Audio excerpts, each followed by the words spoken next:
મોરબી માળિયાના મીઠા ઉદ્યોગમાં રોજ 40મી 50,000 લીટર ડીઝલ વપરાશ હાલ માત્ર 20,000 લીટર ડીઝલ મળતા ઉત્પાદન પર અસર દિલુભા જાડેજાએ સ્થિતિ નહીં સુધરે તો ઉત્પાદન બંધ કરવાની ચીમકી આપી ગુજરાતના 30% મીઠા ઉત્પાદન પર પડી શકે અસર ડીઝલ અછતથી ટ્રક ટ્રાન્સપોર્ટરો પણ પરેશાન મોરબીમાં રોજ 8મી 9,000 ટ્રકોની અવરજવર પ્રભાવિત ટ્રક ચાલકોને પૂરતું ડીઝલ ન મળતા માલવહન કામગીરી ખોરવાઈ કલેક્ટરે સમસ્યા ઉકેલવા યોગ્ય પગલાં લેવાની ખાતરી આપી અહેવાલ સંજય પોપટ। આજે હું કલેક્ટરશ્રીને મળ્યો। અત્યારે અમારે સોલ્ટ ઇન્ડસ્ટ્રીમાં ડીઝલની જરૂરિયાત હોય। અમારે સોલ્ટ ઇન્ડસ્ટ્રીમાં હિટાચી મશીન લોડિંગ માટે મોટા હિટાચી ઓસરી મશીન ચાલતા હોય તો પંપ ઉપર જઈ શકે નહીં, એટલે કલેક્ટર સાહેબને રિક્વેસ્ટ કરી કે અમારી સોલ્ટ ઇન્ડસ્ટ્રીનું પ્રોડક્શન ચાલુ રહે તે માટે અમને ડીઝલ આપશો, અને સાહેબે કીધું છે કે જેટલું થશે એવો અમે બધાને સહયોગ આપશું। દરરોજનો કેટલો ઉપયોગી વપરાશ છે અને કેટલી અત્યારે ઘટ આવે છે?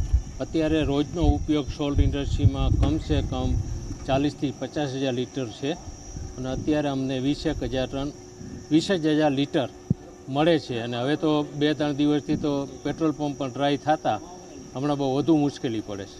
આનાથી કેટલા સમય અત્યારે ચાલે એવું છે ને શું થશે?